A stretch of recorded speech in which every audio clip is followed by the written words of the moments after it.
Silenzio.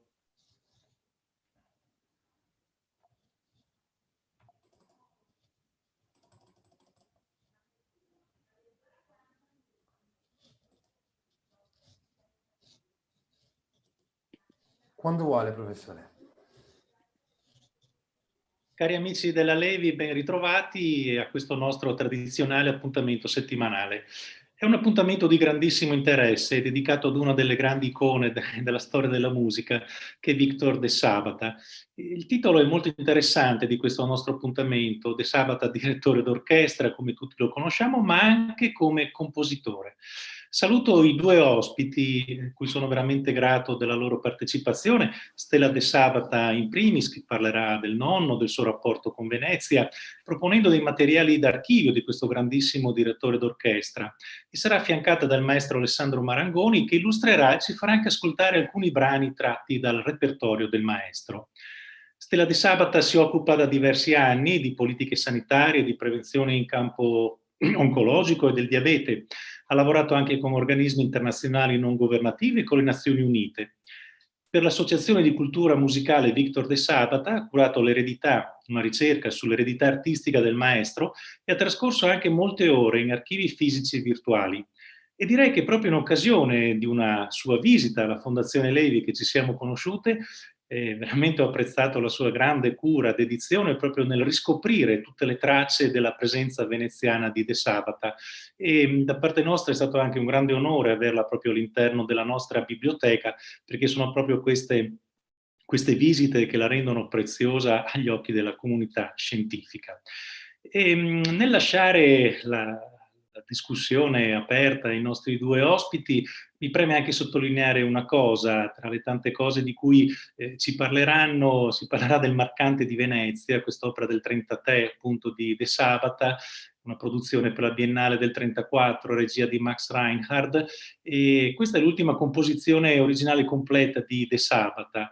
E mi permetto anche di dare un auspicio affinché quest'opera possa essere ripresentata nei teatri della nostra città. Grazie ancora e buona serata a tutti. Al nostro pubblico ricordo che a breve riceverà la news con gli appuntamenti di febbraio, che saranno parimenti ricchi e interessanti.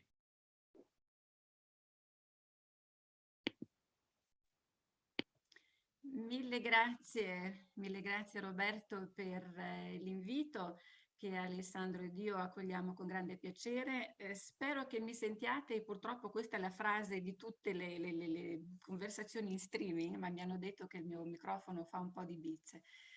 E adesso vorrei condividere il mio schermo e accompagnare la mia chiacchierata con un po' di diapositive. Ci alterneremo con Alessandro Marangoni per parlare soprattutto dell'aspetto compositivo di Victor De Sabata, che è quello meno noto al grande pubblico. Come diceva Roberto, e adesso non riesco ad andare alla prossima,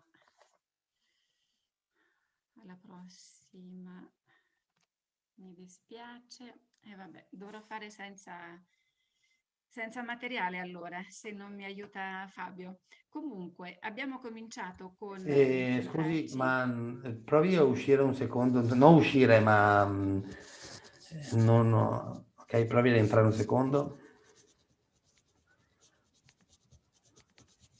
Ok, perfetto. Adesso se lei fa invio o avanti con la freccina non succede niente? Purtroppo no. E non può neanche tirare fuori, magari mettere una visualizzazione un po' più piccola e almeno si vedono le pagine, magari esce dalla visualizzazione per intero del PowerPoint e la usa. Condivida lo schermo, però sto solo dicendo che magari può usare il PowerPoint senza metterlo in grande, così può scorrere le immagini normalmente, insomma, senza... Forse dovrei passare già la mano ad Alessandro e poi io mi riprendo dopo, così non facciamo aspettare i nostri ospiti. Come preferite. Allora, innanzitutto è sorprendente scoprire il lato compositivo di De Sabata. Naturalmente tutti sappiamo la grande leggenda di Victor De Sabata come direttore d'orchestra.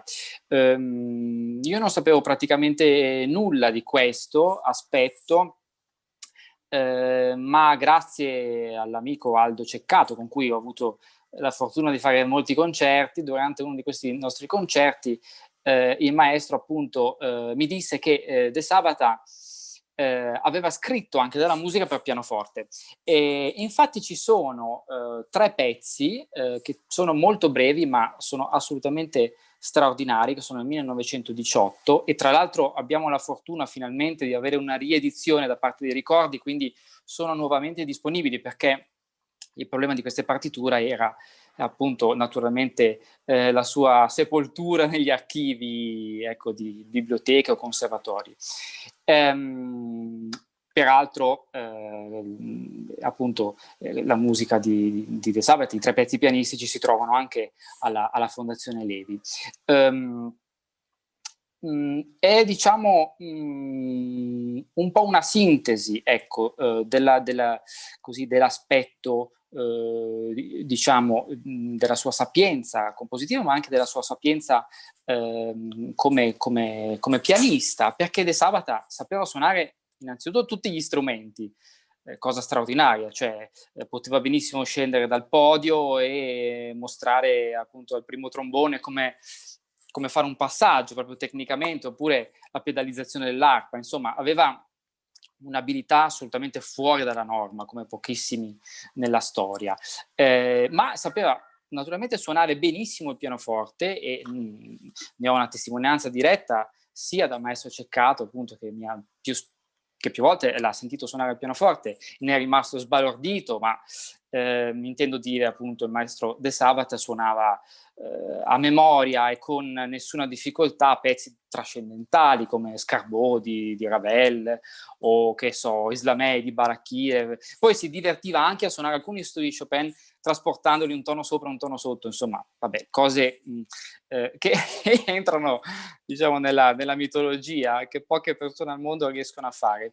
E si vede in questi 3 pezzi che aveva una padronanza, una conoscenza estrema proprio non solo della tecnica pianistica, ma anche proprio dell'estetica del pianoforte.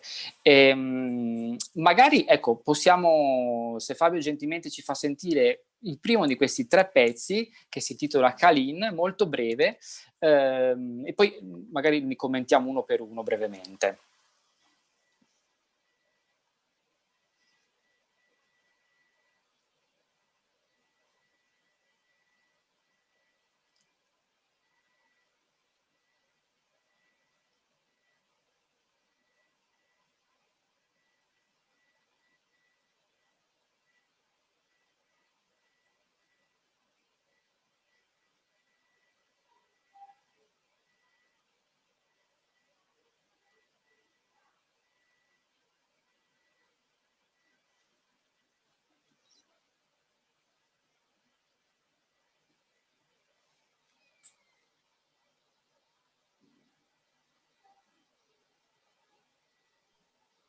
Vi assicuro che abbiamo fatto tutte le prove prima della diretta.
Ecco, questo era il primo dei 3 pezzi che si intitola Kalin, e come potete vedere veramente con di una raffinatezza, di una cura nella scrittura assolutamente straordinaria. Ci sono degli echi, ecco, dell'impressionismo francese, naturalmente di Debussy, di Ravel soprattutto, e con una scrittura però tutta sua, tutta particolare, tra l'altro con delle estensioni della mano molto particolari e molto difficili anche da suonare, da realizzare. Appunto il sottotitolo Piccolo studio di legato, appunto sta proprio a indicare questa volontà, no, di De Sabata di creare questa sonorità legatissima e questa attenzione grandissima al suono, che peraltro, no, aveva anche in campo, ecco, orchestrale e direttoriale.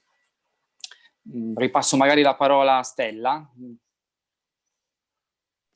Alessandro, forse vuoi fare tutti i tre pezzi e poi riprendo io? Va bene, va bene. Il secondo dei 3 pezzi, sempre brevissimo, è una habanera in fa diesis maggiore. Questo primo pezzo era in si maggiore. E anche questo è un pezzo deliziosissimo, con una scrittura appunto così di grande apertura della mano, di legato, e con alcuni così guizzi virtuosistici in cui, ecco, spesso inserisce note estranee all'armonia, accordi che sono anche difficili, estranei da leggere, ma che poi suonano naturalmente benissimo nell'impianto del pezzo. Sentiamo allora questo secondo dei 3 pezzi, Habanera.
Ecco, questa era l'Habanera dai 3 pezzi, che io trovo un pezzo veramente straordinario. Tra l'altro qui si vede proprio come effettivamente Victor De Sabata trattasse il pianoforte come una grande orchestra con delle tavolozze sonore incredibili. Si va dalle 4P al forte, poi non c'è una battuta in cui lui non inserisce un'indicazione dinamica e spesso ci sono battute in cui lui, ecco, chiede al pianista di sottolineare con differenti dinamiche parti diverse anche appunto della mano per far uscire anche polifonicamente un tema o appunto la struttura armonica, e con molto dettaglio, devo dire, crescendi, diminuendi, forcelle, appunto, con grandissima precisione.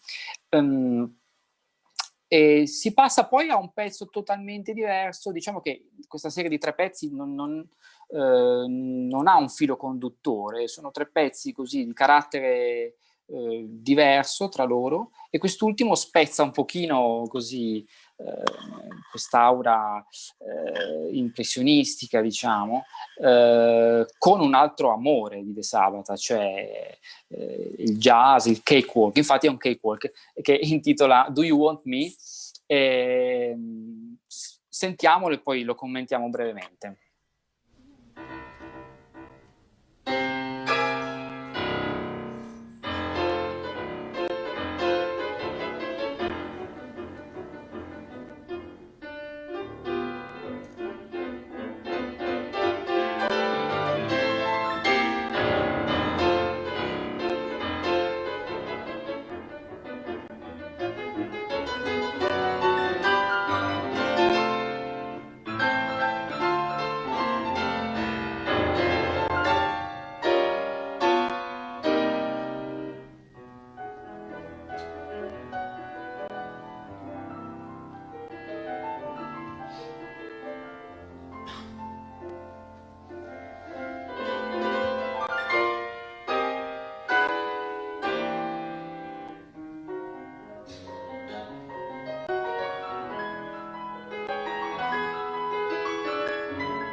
Ecco, questo era da un concerto dal vivo in Argentina, e come potete sentire sono poche battute ma di una grandissima intanto difficoltà esecutiva, perché lui gioca tantissimo con le armonie, con gli accordi, diciamo, che io chiamo sporchi, no?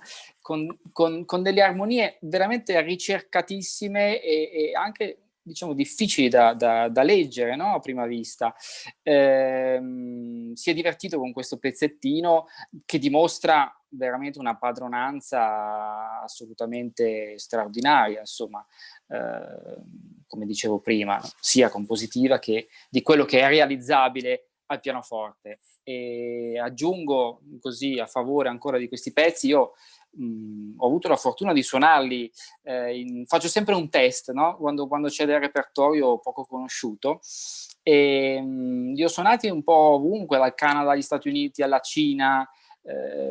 Abbiamo fatto una prima ripresa moderna, diciamo, alla Scala diversi anni fa, con un omaggio al maestro De Sabata, e devo dire che sono accolti sempre con un entusiasmo straordinario, e io spero che i pianisti li mettano in repertorio, e soprattutto i grandi pianisti, ma anche gli allievi nei conservatori, perché, diciamo, c'è pane per lavorare e per appunto far godere, anche se per pochi minuti, perché sono molto brevi, il pubblico con questa veramente musica geniale, ecco, di questo grande compositore, oltre che direttore d'orchestra.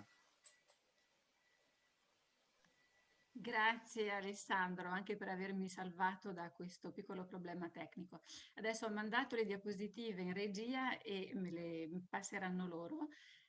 Propongo Alessandro che riprendo un pochino le fila arrivando fino alla suite e poi ti ripasso la parola.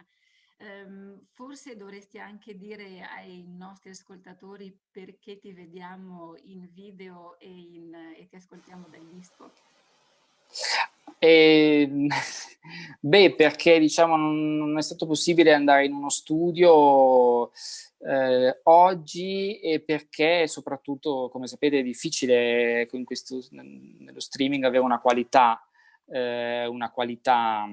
audio, ecco, importante per poter far sentire molto bene. E poi io, a causa del Covid, aspetto il mio accordatore a casa da tanto tempo, e quindi purtroppo non posso farvi degli esempi al pianoforte, però appunto questi sono tratti da un disco della Bottega Discantica che avevo inciso, è l'unica incisione appunto dei pezzi pianistici di De Sabata, e quel recital che avete visto era in Argentina, in un tour fatto l'anno scorso a Buenos Aires, a Posadas e in altri luoghi, dove appunto abbiamo fatto anche con Stella così un ricordo di De Sabata. Sono già 2 anni fa. Ecco. Volevo anche ricordare che quando si vedono le diapositive degli autografi provengono dall'Archivio Storico Ricordi, che ringrazio anche a distanza, perché hanno una quantità di materiale veramente interessantissimo che si può consultare su appuntamento. Quindi adesso ritorniamo alle mie diapositive. Fabio, puoi passare la successiva e quella dopo. Qui è quando sono venuta alla Levi. E questo è il materiale che c'è alla Levi e di Victor De Sabata, che è moltissimo. Manca qualcosa e ve lo dirò in corso di presentazione, tanto per tenere un po' la suspense.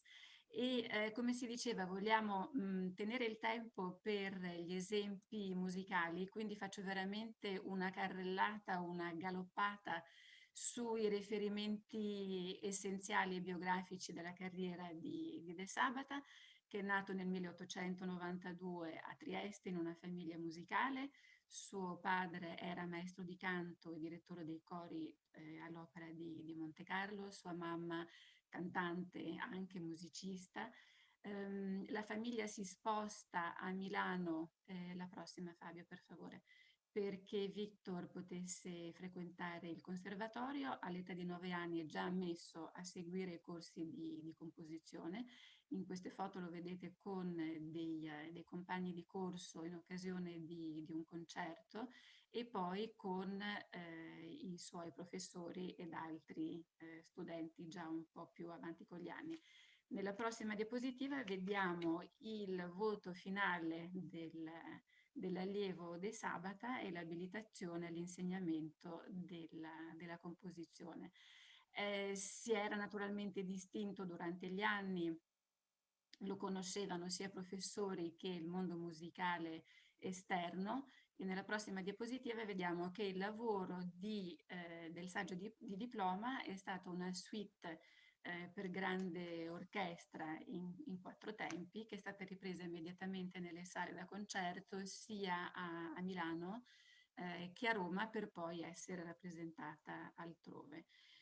La prossima, continuando con le informazioni biografiche, nel 23 De Sabata sposa Eleonora Rossi, che qui vediamo con il padre, dunque il suocero di De Sabata che è dietro la moglie, e Umberto Giordano fra la coppia.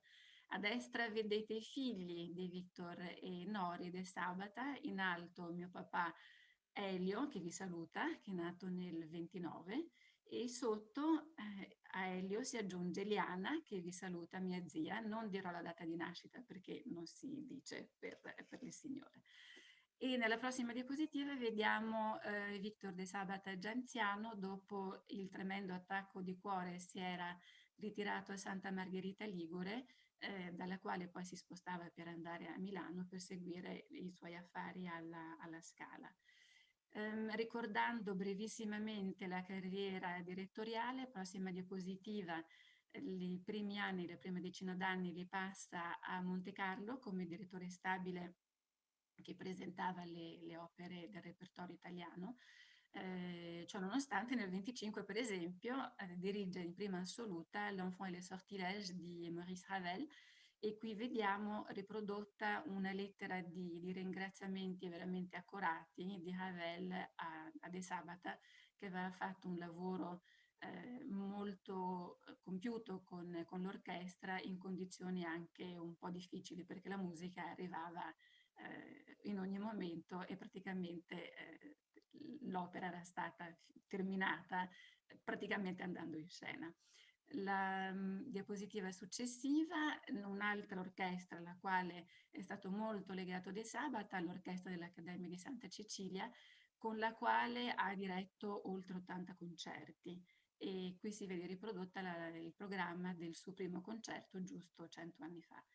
E nella prossima diapositiva naturalmente tutto il periodo alla Scala, sia come direttore stabile e dopo i problemi di salute come sovrintendente artistico e alto consulente artistico. Nella prossima vediamo qualche fotografia di tournée, di altri concerti. De Sabata è stato veramente nel mondo intero, in America, in Europa, in Italia. E nella prossima, dato che vi avevo promesso che vi avrei detto la presenza di De Sabata a Venezia, e la successiva, vediamo che già nel 21 la sua musica è stata presentata alla Fenice da Toscanini. Toscanini dirige Juventus. Nella prossima Gino Marinuzzi dirige La notte di Platon nel 1928. La prossima nel 29 viene De Sabata per la prima volta a dirigere a Venezia, ripropone anche Juventus. Torna nel 32, prossima diapositiva, torna nel 34 e nel 35 per il Mercante di Venezia. Nel 46 viene con l'orchestra dell'Accademia di Santa Cecilia, e l'ultima volta a Venezia nel 51 con l'orchestra e il coro della Scala per il Requiem di Verdi in occasione del 50° della morte di Verdi. Adesso ritorniamo sulle sue composizioni. Come vi dicevo, alla Levi c'è praticamente tutto, dalla suite del 1909. Mi dispiace che adesso è venuta un po' spagliata sullo schermo. E comunque quello che manca nella biblioteca Gianni Milner è proprio il Mercante di Venezia. Quindi c'è qualcosa da rimediare e lo faremo molto presto. La prossima diapositiva introduce il primo estratto sinfonico, che è la presentazione, i primi minuti del secondo movimento della suite per grande orchestra, che vi ricordo che è stato il saggio di diploma. De Sabata aveva 17 anni. Lo ascoltiamo.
Grazie, questa era una versione del 1972 diretta da Fulvio Vernizzi con l'orchestra della RAI di Milano. Quindi già vediamo l'impronta sinfonica di De Sabata. Adesso ripasso la parola ad Alessandro Marangoni che ci porta da Juventus in avanti. Sì, ci sono 3 poemi sinfonici, quindi De Sabata tratta questo genere così importante nella storia della musica, che sono Juventus, Getsemani e La notte di Platon. Juventus, di cui parliamo ora, appunto, ha una prima versione appunto sinfonica, con un'orchestrazione molto appunto ben fatta, orchestra molto, molto grande, diciamo un po' alla Strauss, ecco, ricorda un pochino per certi versi Don Juan, ma con una cifra assolutamente di grande originalità, ed è proprio così un'esplosione di gioia, un inno alla vita, è un brano assolutamente così gioioso, brillante, virtuosistico, insomma, difficile da suonare da parte dell'orchestra. Dopo il successo di Juventus, il fatto che molti direttori appunto Toscanini fece una grande tournée ad esempio negli Stati Uniti eseguendola tantissime volte, De Sabata fece una trascrizione di Juventus per pianoforte. Dico trascrizione e non arrangiamento, perché è cosa ben diversa. Diciamo che lui si pone un pochino nel solco dei grandissimi pianisti compositori, no? Da Liszt a Busoni, e riprende secondo me proprio questa grande tradizione, quindi non fa un compendio per pianoforte della scrittura orchestrale, ma una vera e propria trascrizione, proprio naturalmente la musica è quella, le note sono quelle, ma con grandissima perizia appunto fa suonare al pianoforte questo poema sinfonico che aveva appunto, come dicevo prima, una grande tavolozza di colori, di espressività, molti giochi tra gli strumenti, e rende perfettamente al pianoforte quanto in realtà prima aveva pensato con l'orchestra. Diciamo, non fa rimpiangere l'orchestra, anche se il confronto, diciamo, con la tavolozza orchestrale rispetto a quella pianistica è sempre un confronto impari. E per fare ciò scrive un pezzo di una difficoltà incredibile. Potete immaginare appunto alla Liszt, alla Busoni anzi soprattutto, utilizzando appunto espedienti, pedale tonale, una scrittura così molto densa di note, di accordi, utilizzando ottave, terze, seste, salti molto difficili e rischiosi. Insomma, il più grande virtuosismo pianistico applicato appunto a questo brano così sfavillante, che io trovo bellissimo. Magari possiamo sentire un piccolo estratto, è un po' lungo, ma magari i primi minuti, la partenza della versione pianistica.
Ecco, e qua inizia un secondo tema molto, molto lirico, ecco, dopo questo inizio così impetuoso. E sentiamo ora invece la versione orchestrale, tra l'altro diretta dallo stesso De Sabata, credo a Torino, nel 1933. Sentiamo.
Ecco, sentite appunto come la versione bellissima orchestrale ecco, enuncia proprio tutti questi timbri, trombe, ottoni e insomma gli archi, questa orchestrazione straordinaria, e come effettivamente la versione pianistica, ecco, non fa rimpiangere. Ecco, è un'altra cosa naturalmente, ma ci fa capire appunto tutta l'ampiezza così timbrica, dinamica della musica di Juventus.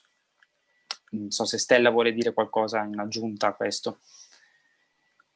No, soltanto un aneddoto. Juventus non ha niente a che fare con la squadra calcistica, anche se c'è stato un incontro del maestro De Sabata con, in ogni caso, l'allenatore della Juventus, credo a Bologna, nel quale l'allenatore ringraziava il maestro di aver scritto questo poema sinfonico, e De Sabata ha dovuto dirgli che non era fatto per la squadra di calcio, ma era dedicata invece al fratello che aveva combattuto la prima guerra mondiale sul Carso. Questo per la petite histoire. Ecco, c'è poi la Notte di Platon, che è un altro straordinario poema sinfonico che non è stato, di cui non c'è una versione pianistica, però possiamo ascoltare la versione, appunto l'unica versione di questo quadro sinfonico per orchestra.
Ecco, questa era Scusa Alessandro. Dicevo appunto, era la Notte di Platon, e queste sono storiche registrazioni dal vivo. Questa era con Masel. C'è un'integrale anche discografica con Aldo Ceccato e la London Philharmonic Orchestra, che è un disco molto bello, della Hyperion, con tutti e tre i poemi sinfonici. Appunto, l'altro poema sinfonico assolutamente straordinario. Alessandro, sì. Posso aggiungere una cosa? Proprio Masello, ho ritrovato in questo bellissimo libro della Scala dedicato a Victor De Sabata, ormai praticamente introvabile, un contributo di Masel, che diceva, proprio a proposito della notte di Platon, che Masel fece visita di Sabata a Santa Margherita per chiedergli qualche consiglio, e dice: il suo unico contributo furono pochi cambiamenti di dettaglio. Non mi chieda come interpretarlo, se lo capisce bene troverà da solo il modo. Ascolti sempre il suo istinto musicale.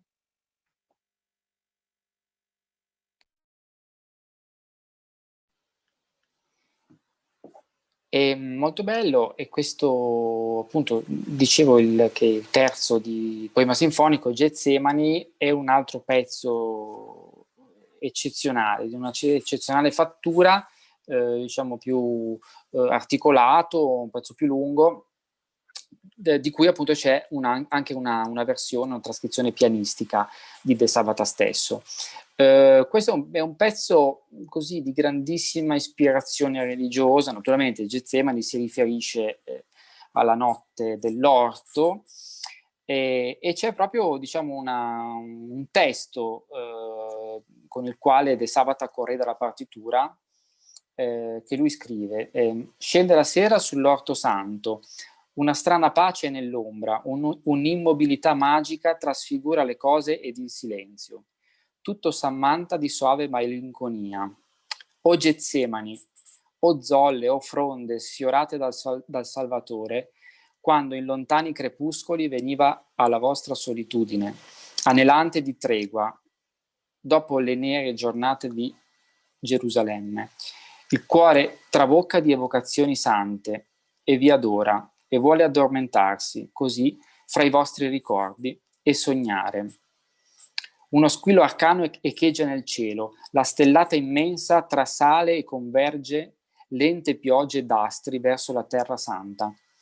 Nel silenzio una voce occulta rammemora la ferrea legge di dolore e di redenzione nella rinuncia. L'anima sussulta e si interroga, s'umilia, s'accusa e piange. Ma la sfiora una carezza. È il primo alitare dell'alba? Lo sguardo cerca ancora l'alto, il firmamento è tutto un abisso rutilante d'universi, un'immensa promessa divina. È l'ora del raccoglimento e della preghiera. Beh, intanto è un testo bellissimo, anche con un'ispirazione non solo poetica, ma anche teologica, notevole. E da questa appunto ispirazione prende origine questo brano, appunto, così quaresimale, assolutamente così evocativo. Sembra riportarci proprio, ecco, in quegli episodi descritti dai Vangeli, inerenti alla passione di Cristo nell'orto degli Ulivi. Sentiamo magari i primi minuti della versione pianistica di Getsemani.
Ecco, come potete sentire, questo rimando veramente a questa dimensione eucologica, no? Quasi mistica.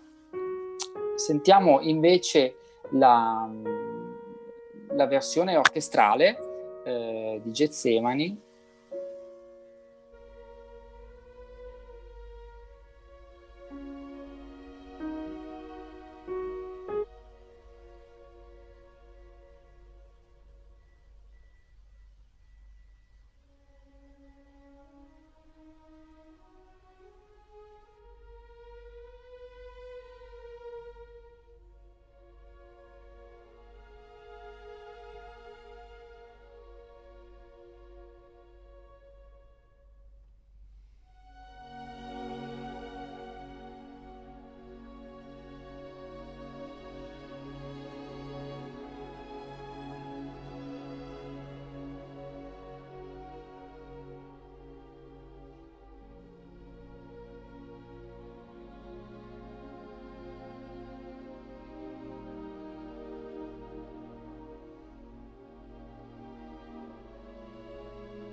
Ecco, poi il brano continua, ecco, è piuttosto articolato e lungo. Avete sentito questa bellissima interpretazione di Aldo Ceccato, che essendo anch'egli un grandissimo direttore d'orchestra è riuscito a tirar fuori delle sonorità assolutamente straordinarie, ecco, con la Filarmonica di Londra. Stella. Grazie Alessandro. Forse ancora su Getsemani posso ricordare che è stato eseguito recentissimamente nel novembre scorso dal maestro Yamada a Monte Carlo proprio. Già 2 anni fa aveva eseguito Juventus e quindi il repertorio di De Sabata continua ad avere un interesse direttoriale e di pubblico. Adesso passiamo a qualcosa di molto diverso, di spirito musicale, con le Mille e una notte. Le Mille e una notte è una composizione del 1930, è una fiaba coreografica. È la storia di uno scià di Persia che arriva in aeroplano a New York e si innamora di una centralinista. la quale è lusingata di queste attenzioni, ma non ha nessunissima intenzione di tornare indietro con lo Scià di Persia. E la fiaba si risolve bene per la moglie prima dello Scià di Persia che si riprende il suo Scià e la Gloria, la centralinista, che rimane a New York. Sentirete questi accenni, come diceva Alessandro prima, al jazz, questi nuovi ritmi con i quali De Sabata aveva molta affinità. E ricordiamo anche che lui nel 27 aveva passato diversi mesi in America, a Cincinnati, e quindi era molto vicino a questo tipo di musica. Adesso ne sentiamo un estratto.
Se c'è una musica per un venerdì pomeriggio, finire la settimana, questa è veramente un'iniezione di energia e di buon umore. Vorrei solo sottolineare che la versione che abbiamo ascoltato è quella della suite diretta da Chailly, con la Gewandhaus Orchestra di Lipsia. C'è anche una registrazione di tutto il balletto integrale, della musica del balletto di Francesco Maria Colombo con l'orchestra della Verdi di Milano. E adesso parlavamo prima di Aldo Ceccato e gli diamo la parola attraverso un video che ci ha gentilmente mandato per farvi ascoltare delle parole sul Maestro di Sabata e sul Mercante di Venezia, con il quale poi concluderemo l'intervento. La figura di Victor de Sabata, artista eclettico e inimitabile direttore d'orchestra, rimane tuttora avvolta da un'aurea di misterioso fascino. Ed è vero,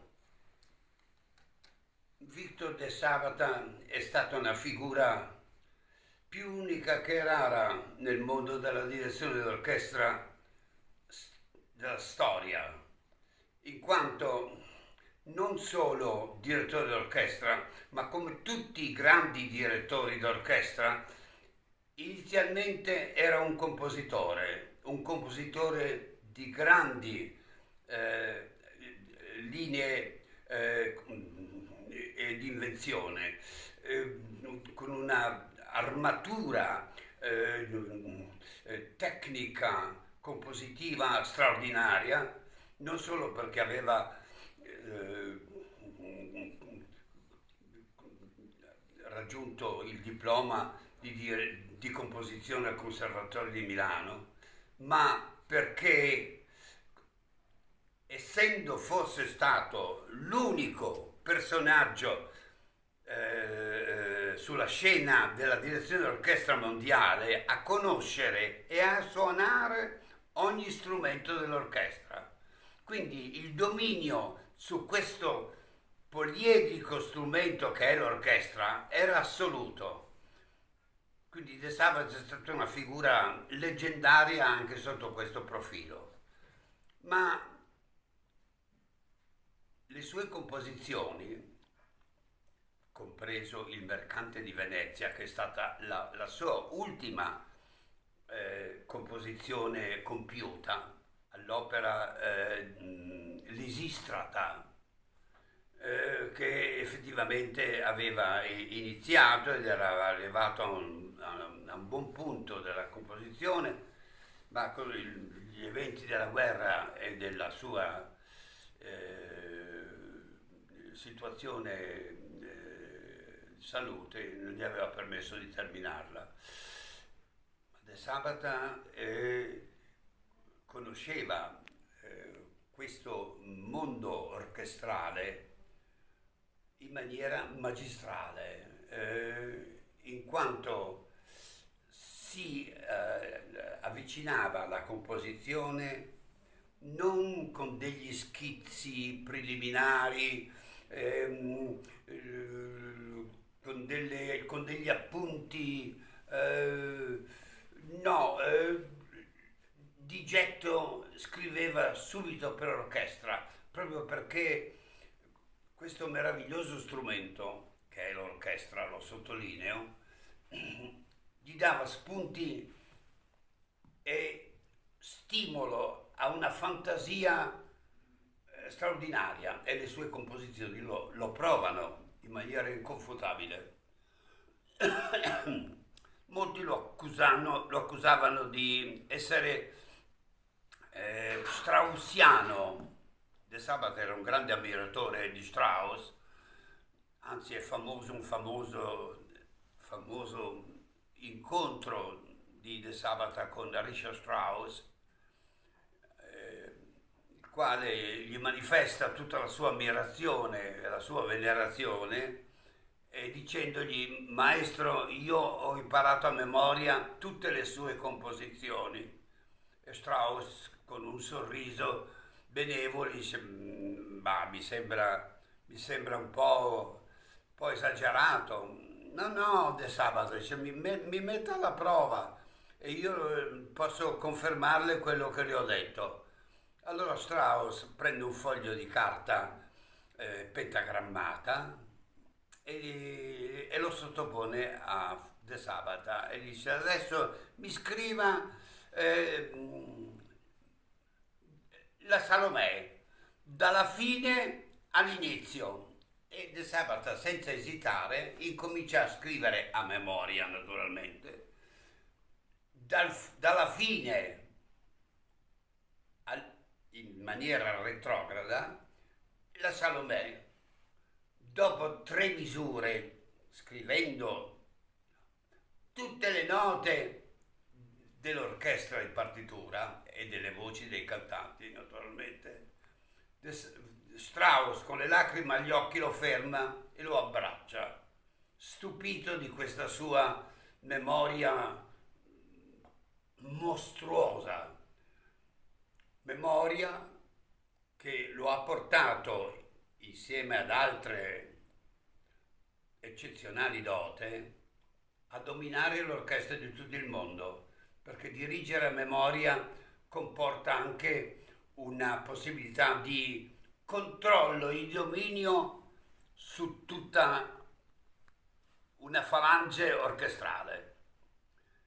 Ma la partitura del Mercante di Venezia è ricchissima di timbri inusuali, di timbri ispirati proprio a Venezia, la Serenissima, in quanto una città unica al mondo, con aspetti e atmosfere, profumi,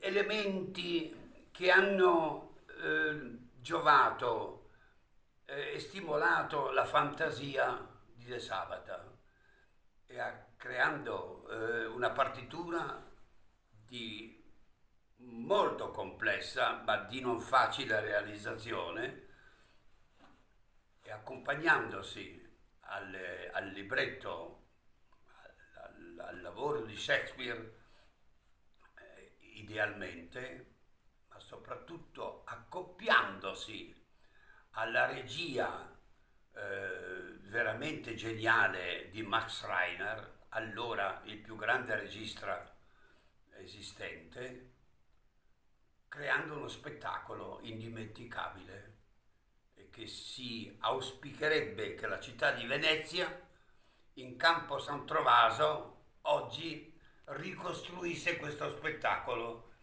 con le musiche del Mercante di Venezia di Victor de Sabata. Ringraziamo il maestro Ceccato, nonché il mio carissimo zio Aldo, per il suo intervento e che ci permette di arrivare nell'ultima parte del nostro incontro, quello sul Mercante di Venezia. E vorrei far trasmettere adesso un piccolo clip,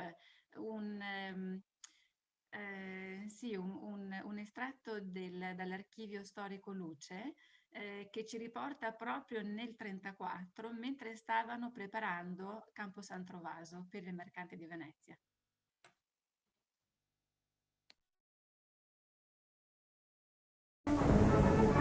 Nello scenario magico di Venezia, il primo festival internazionale d'arte drammatica, organizzato dalla 19ª Biennale, svolgerà dal 7 al 28 luglio alcune spettacolose rappresentazioni all'aperto di due capolavori classici, realizzati per la prima volta nella loro cornice storica: La bottega del caffè di Carlo Goldoni e Il mercante di Venezia di Guglielmo Shakespeare. Ecco, nella quiete secolare del campo di San Trovaso, i preparativi per la messa in scena del Mercante di Venezia, che verrà diretta da Max Reiner con affreschi musicali di Victor de Sabata. Ed ecco, nella corte del mercato a San Luca, le prove di Raffaele Viviani per l'interpretazione della bottega del caffè, che sarà messa in scena da Gino Rocca nell'ambiente per il quale l'ha concepita Carlo Goldoni. Ecco, quindi già siamo nell'atmosfera di Campo San Trovaso. Dal Mercante di Venezia abbiamo scelto 4 tracce, sapendo che invece questo disco, la registrazione di tutti gli affreschi musicali si possono trovare, e sicuramente avrete voglia di ascoltarle tutte, ma abbiamo selezionato queste 4 tracce. La prima e l'ultima, l'apertura e la chiusura del Mercante, 2 odi a Venezia, come diceva il maestro Ceccato, e gli altri poi ve li dico man mano. Quindi cominciamo con il primo atto.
avete sentito le trombe che annunciavano l'arrivo del Doge, si sentono naturalmente diverse volte nel corso del mercante.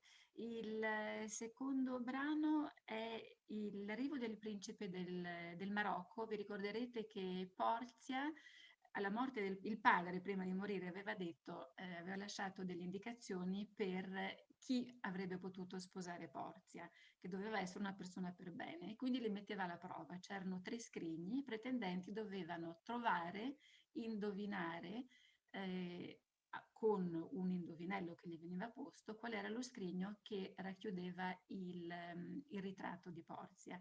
Arriva il principe del Marocco e non prende lo scrigno giusto.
Come si sente come questa musica accompagni la scena, ci si può immaginare quanto più vivo il teatro diventa con questi accompagnamenti, questi affreschi musicali.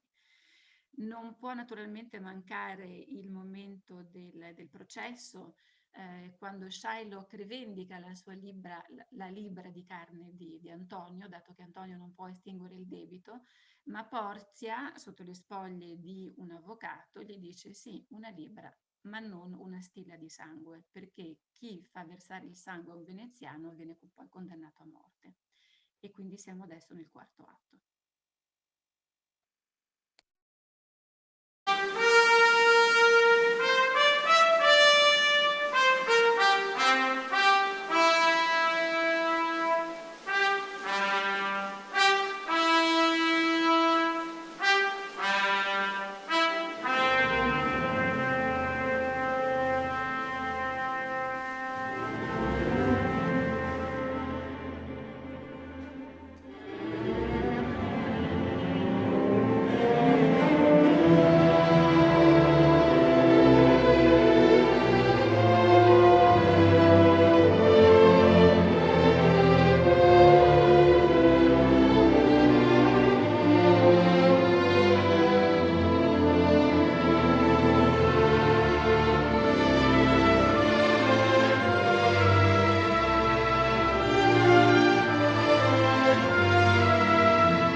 Ed eccoci alla fine, siamo al quinto atto. La musica riprende il coro che onora Venezia, che abbiamo sentito all'inizio, e lasciamo la musica concludere questo nostro incontro. Io ringrazio ancora Alessandro Marangoni di essere stato con noi per commentarci musicalmente le composizioni, di aver eseguito le composizioni di De Sabata. Naturalmente grazie anche alla Levi, e speriamo davvero di rivederci presto, rivederci davvero, che magari Alessandro ci possa fare un concerto vero, e chissà che ci possiamo anche ritrovare in Campo San Trovaso per il Mercante.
Grazie Alessandro.